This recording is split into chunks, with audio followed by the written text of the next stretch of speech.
Naquele tempo, vendo Jesus as multidões, subiu ao monte e sentou-se. Os discípulos aproximaram-se e Jesus começou a ensiná-los.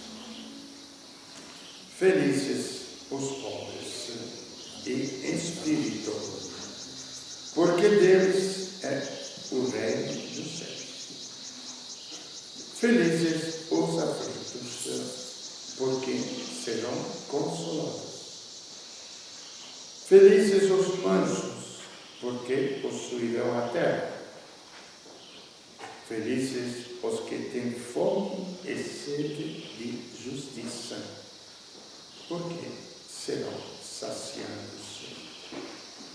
Felizes os misericordiosos, porque alcançarão misericórdia. Felizes os puros de coração, porque verão a Deus.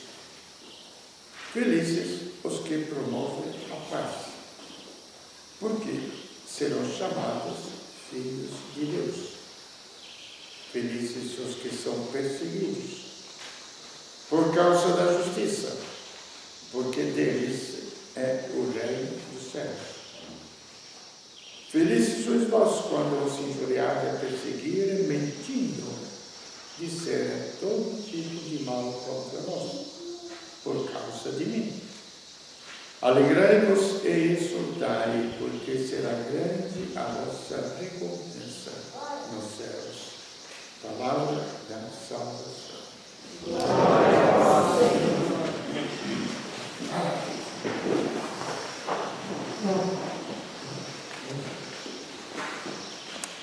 Dia 1º de novembro seria a antiga festa de Todos os Santos. Como não é mais feriado, a igreja transferiu para o 1º domingo de novembro. Mas a santidade parece um luxo, não é? O que parece para vocês? Não é um luxo? Ser um São Francisco, Santa Teresinha, não é?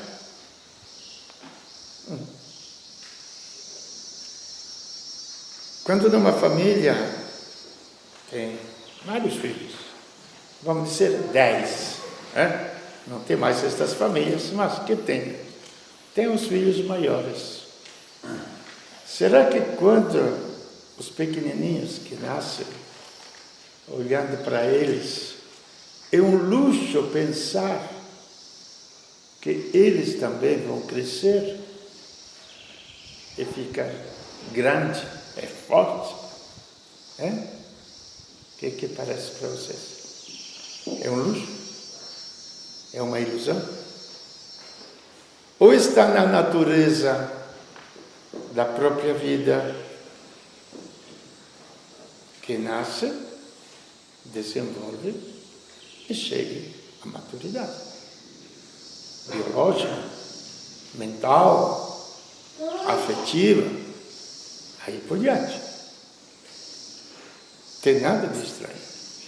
E por isso que muitas vezes os conceitos, as ideias, ou que nós formulamos, ou que são transmitidos dentro da própria igreja, criam uma meia confusão mental sobre aquilo que é o sentido da santidade daquilo do cristianismo.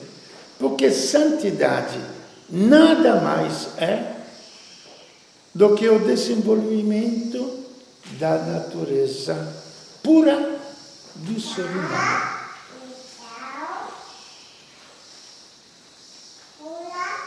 Como maturidade, nada mais é, estou falando bem claro os conceitos, prestem bem atenção, da natureza pura, que temos as bem-aventuranças aqui. E a pureza, o que quer dizer? Não é porque tem mancha, não. A pureza é a natureza da coisa. Se uma planta, como aqui temos a castanha, ela é pura porque é castanha.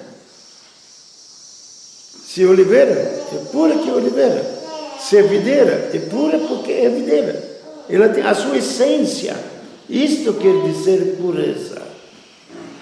Quando nós colocamos outras coisas dentro, acaba a pureza.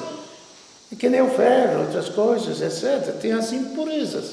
O ouro tem as impurezas. Compreenderam? Então, aqui é um conceito, veja bem, muito claro, porque enquanto a gente estava, eu mesmo lendo, depois a minha mente viaja longe, estava pensando, as bem-aventuradas, feliz, troquei o nome, porque bem-aventurada parece uma coisa meio mística assim. Feliz é uma coisa mais da nossa linguagem humana, não é? E aí, estava pensando a Freud, que tentou descafrunchar dentro da alma humana para conhecer o ser humano. E a gente não analisa todas estas coisas que fazem parte da vida. Ser aflito, promover a paz, desejar a justiça, o que é justo, perdoar quem te faz o mal. Isso aqui também são sentimentos humanos, que é gozado quando se estuda a psicologia humana, não fazem parte da psicologia humana. Sei lá. Do que estas coisas fazem parte. Aí não conheço mais, não sei mais o que é a minha natureza humana. Tenho que reestudar tudo. Então, voltando ao conceito, repito. Mas se uma criança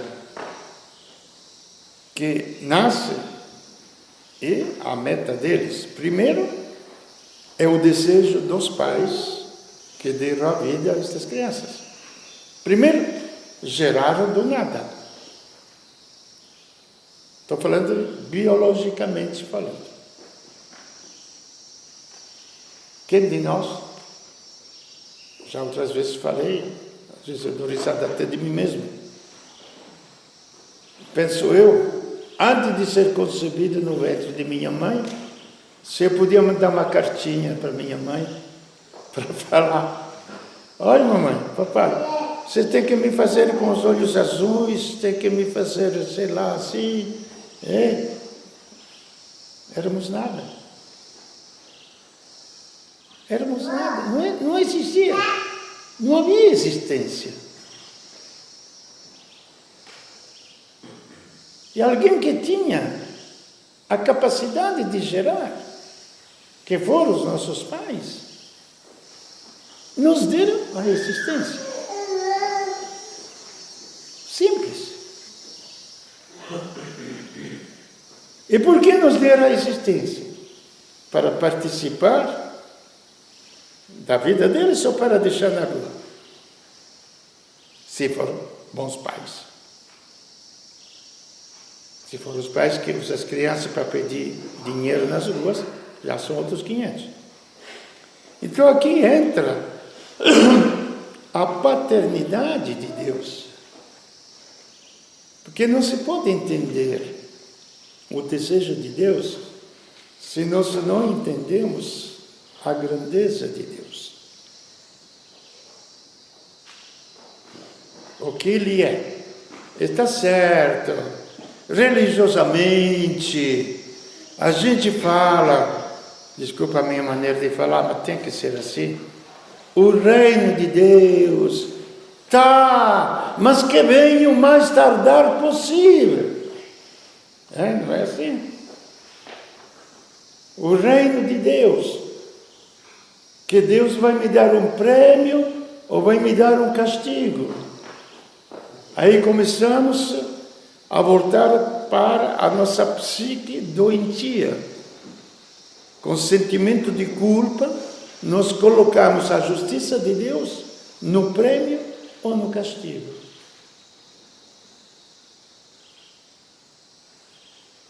Me parece que é o conceito mais ou menos comum da cristandade, não é? Salvação, em que consiste? Que Deus não me mata para o inferno, não é? É assim, mais ou menos. E me manda para o céu? Me diga vocês. Não, quero saber de vocês. Se eu estou falando à toa. Mais ou menos é isso. Gente, não é nada disso. Me desculpe. Não é que eu seja mais sabedor, usamos esta palavra chata, que os outros, mas é que está na Bíblia. Caríssimos, desde já somos filhos de Deus. E São João que fala. Desde já, desde agora, somos filhos de Deus. Como desde o ventre materno, uma criança concebida é filha. É filha. Mas não se manifestou.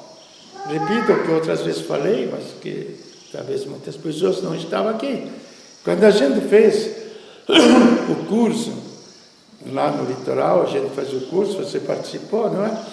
E com as outras famílias, que a mulher ficava grávida, para descobrir de onde depois surgiu, e veio também o hospital, etc. Disso. E as mulheres que estavam grávidas falaram: Frei, eu estou grávida, estou esperando um filho.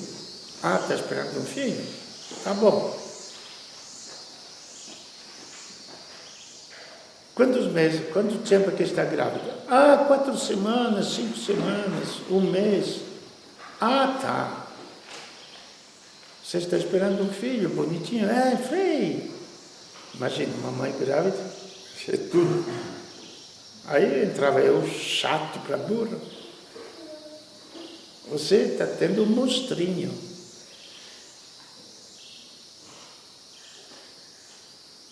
Não é um filho bonitinho, é um monstrinho. Vocês já viram? Agora que dá para se ver. Criança com 4 semanas, 6 semanas, cabeça grande, os olhos esbugalhados, as mãozinhas que nem ranzinho. Já viram alguma vez? É bonitinho para se ver? Não é. Fisicamente, não é. Não é. Mas virá a ser. Frei, vou te mostrar que filho bonito que eu vou fazer. Vai fazer. Vai fazer. Lógico. Porque a vida, ela se desenvolve, alcança a sua beleza, alcança a sua plenitude, aí se manifesta toda a beleza de uma vida que começa como um monstrinho. E assim somos nós. Se nós olharmos a nossa vida diante daquilo que Deus quer realizar em nós, prestemos atenção. Porque quem gera o filho, alimenta o filho, faz crescer o filho, é o quê? O corpo da mãe, que alimenta o filho, cuida dele. E assim a nossa vida divina, que é uma vida real, não é ilusória, que já possuímos, como a criança no ventre materno, que ainda não se manifestou na sua plenitude, já possui a vida que vai se desenvolver, tem todos os princípios, e aqui qualquer médico, qualquer cientista, biólogo, me explicaria muito melhor do que eu, como se desenvolve tudo isto. Assim também a nossa vida em Deus.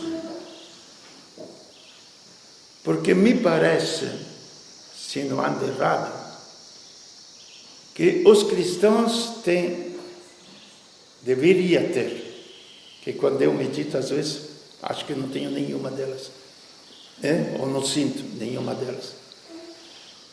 São 3 qualidades do cristão. Quais são? Fé, não é? Esperança, não é? E caridade. Esta deveria ser as nossas qualidades de cristão. E a esperança qual é? É São João que nos fala.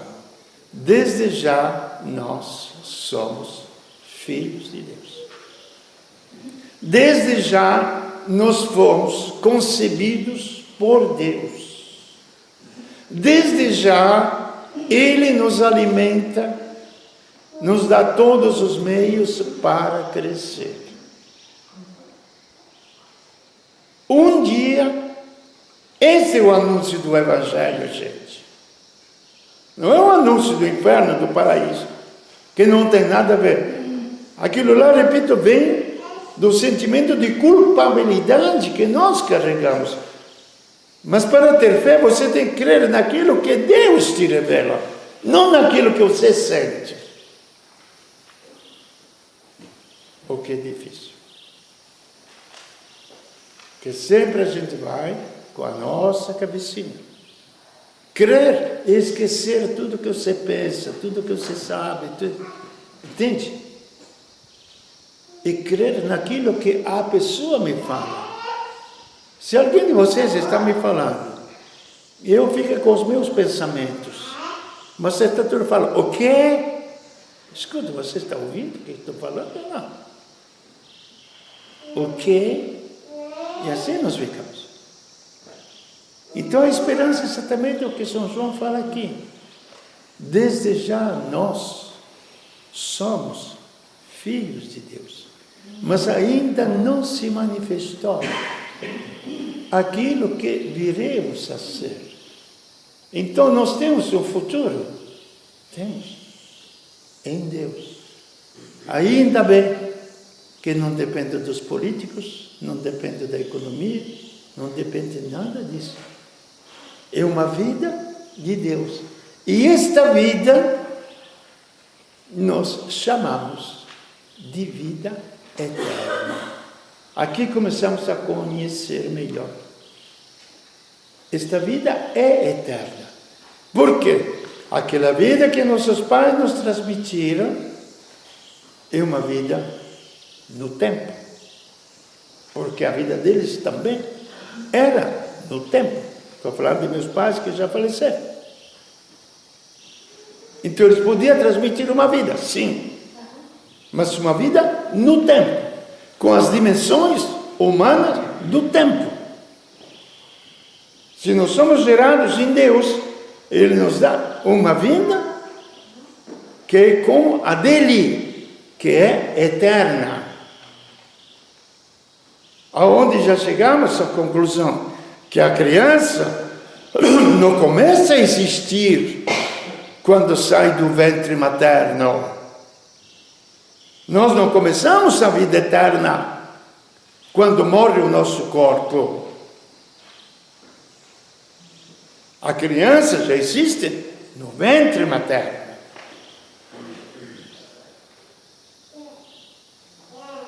E com a morte acaba uma dimensão, uma maneira de ser, que também biologicamente nós podemos ver. Na criança muda tudo. Que até no ventre materno, a criança respira como? Vive no líquido, que nem o peixe. Voltamos nós, agora que somos adultos, estou falando de parte física, embaixo da água. A respirar embaixo da água. É para dar risada, porque é assim mesmo. A gente morre sufocado. Por quê? Porque nós já respiramos de maneira diferente. Respiramos com os pulmões. Então, na vida eterna, a gente não vai respirar mais com os nossos sentidos biológicos físicos. Nós vamos respirar com a alma. Muda até a maneira de ser. Jesus falou claro, esta é a vida eterna, que conheçam a ti, o Pai, e aquele que enviaste, Jesus Cristo. Tá bom? Não está nada bom, eu sei. Porque tem muitas imaginações. Já na primeira leitura, E tem, porque a gente pensa o paraíso, aos anjos que voam por aí, com mais tantas leituras, tantos anjos andando pelas ruas, pelos caminhos, acompanhando tantas coisas, os demônios que ficam lá com chifre, com desafogo, sei lá, um monte de coisas, entende? Tem tantas imaginações. Depois uma vida eterna em Deus, para fazer o quê? Fazer nada.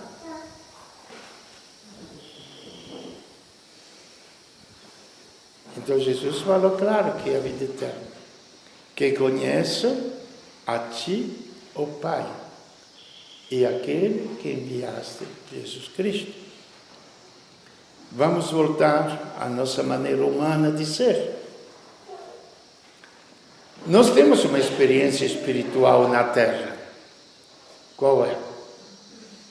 O estudo. Você que é professor, você. O estudo, para você ter, o que precisa fazer? O que vocês faziam quando estudavam? O que eu fazia? Deixava tudo para eu me fixar naquilo. E na medida que você... E aquilo não é material, gente. Porque às vezes a gente pensa que as coisas espirituais não existem. São coisas assim, voadas. Na inteligência existe. Então os meios podem mudar. Antigamente era uma tradição oral. Você aprendia dos pais, aprendia dos mestres, quando aprendia alguma arte, alguma coisa, tá certo? Depois mudou, aquilo ficou escrito nos livros. Aí você se aplica, mas sempre era uma atenção psíquica, espiritual, que não era material. Quando eu cansava de estudar, vou ser sincero, porque pensei de tudo na vida. Falei, mas que pudesse achar aqui e colocar o livro dentro? Podia colocar 1000 livros na minha cabeça que não ia aprender nada. Tinha que estudar mesmo.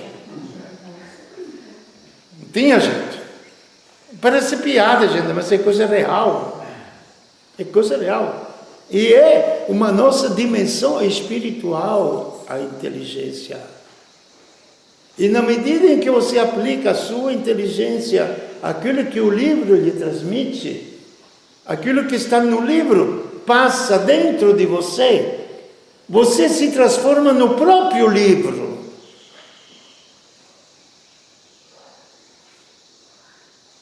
E qual vai ser o nosso livro da eternidade? O próprio Deus. Eu seria muito inteligente se tivesse descoberto isso. É só o João que fala. Nós seremos como Deus.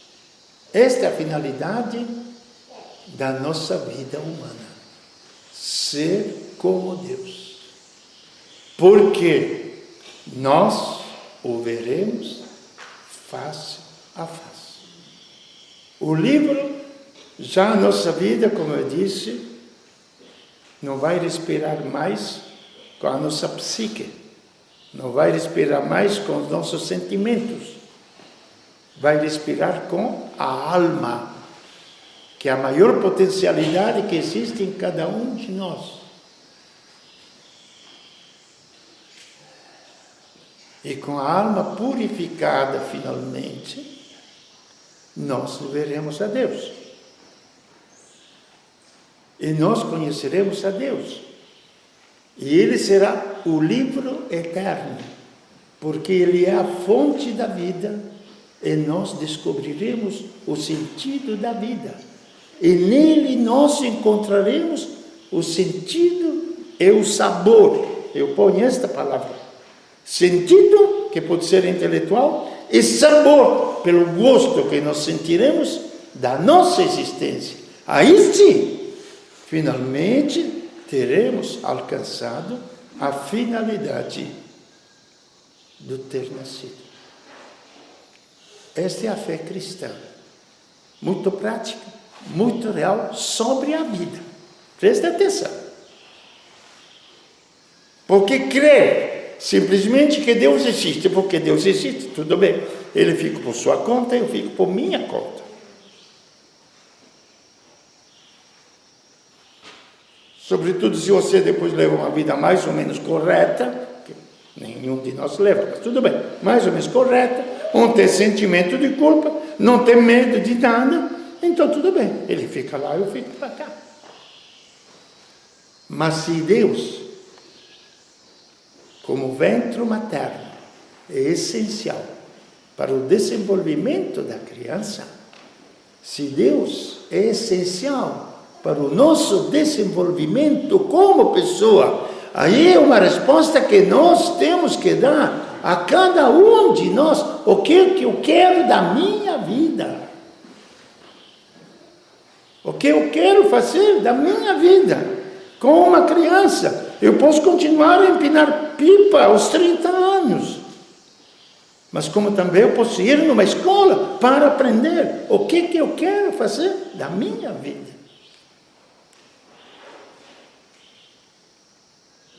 Esta é a santidade. O desenvolvimento total e completo de todo o nosso ser. E esta é a finalidade do nosso existir. E esta, repito, é a nossa fé cristã. Porque o caminho, para terminar, que nos leva a encontrar a Deus, é por isso que Jesus falou: essa é a vida que conheço a Ti, ó Pai, e aquele que enviaste, Jesus Cristo. Já falei outras vezes. Prestemos atenção a um ecumenismo barato, onde todas as religiões são iguais. Primeiro, não existe religião como sistema de doutrina, etc. Existe uma pessoa, existe um ser, princípio de toda a criação, que é o próprio Deus. Depois existe este ser que se encarnou no ventre de uma mulher, Maria, se fez homem, visível. Então, quando eu olho aquele homem, que era um carpinteiro, repito, que não era monsenhor, não era bispo, não era vamos dizer, como se pode chamar, da chefia dos grandes sacerdotes do povo de Israel, mas era um simples homem. Eu estou olhando para Deus. Quando eu estou olhando para o crucifixo, eu estou olhando para Deus, porque Deus está nele. Por isso que não pode ser confundido com outros tipos de sistemas religiosos. O respeito, isso não precisa ter problema de religiosidade, não, para ter respeito. Basta ter compreensão para com a pessoa e ter o respeito de deixar que a pessoa pense do jeito que quer. Faz parte do amor ao próximo. Não acha? Então o respeito é uma coisa. Agora, confusão, que o caminho que nos leva a este encontro com Deus tem um nome, tem uma realidade viva e se chama Jesus Cristo. Então, esta, repito, é a finalidade, aquilo que se chama na igreja de santidade. Eu chamo de simples desenvolvimento da raça humana pura. Hitler tentou fazer uma raça humana pura. Olhos azuis, cabelos loiros, matou todos os outros, porque não era raça pura. Gozado. Até os loucos procuram a raça pura, não é? Nós temos isto em Cristo, nós cristãos, nem sabemos o que é. A raça pura humana é feita em Jesus Cristo, onde alcança o máximo do seu desenvolvimento. E o desenvolvimento depois, aí vem a terceira qualidade do cristão, que deveria ser, é o amor. Tudo será feito por amor. Você me ama, mas é muito prática, as coisas que eu vi de outras que gostei muito. Um amigo um dia falou, gozado, Frei, nós enchemos as igrejas e nós dizemos cristãos, e dizemos que aplicamos os princípios cristãos. Por que os povos gastam tanto dinheiro para fazer a guerra e não constroem tratores no lugar de tanque de guerra? Só isso. Dá para entender? Porque não somos cristãos. A prática nos condena. A prática nos condena. Dá para entender porque o mundo não é cristão. Depois se arruma 1000 desculpas para arrecadar fundos para que um pouquinho de dinheiro vá aos mais necessitados. E parece que estou fazendo milagres. E bota até lá. Eu fiz. Você é muito bem pago para trabalhar. Imagine se alguém de vocês que vai trabalhar numa fábrica, recebe o salário, aquilo que faz, depois fala para o patrão, eu fiz isto, ó. Você recebe salário. Tem algo meio confuso na nossa vida cristã, viu?